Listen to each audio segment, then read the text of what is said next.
What about individuals like this though, who have Mhm. multiple, who have 2, 3, she has 8 books. Mhm. Um, should we be concentrating on one at a time? Like your favorite, the one that's the most done, or does it not matter? What are your thoughts on something like that?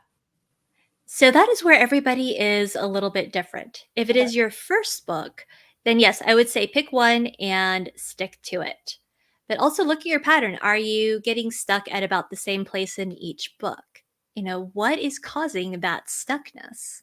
Okay. And is there something, is it that the novelty wears off? Okay, well then how can you get the novelty going? And this is where it's actually really useful to work with a writing coach because they can help you to ask questions and work through these stuck points.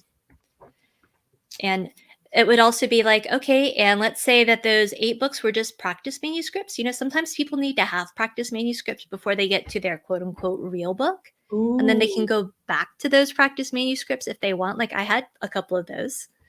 And one of them did end up turning into a novella. And, one is still kind of hanging out there. Actually, more than one are definitely still hanging out there. And it's okay because, the more you write, the more you get better at writing, even if you don't necessarily produce something that gets out in the world. It's a learning process. I love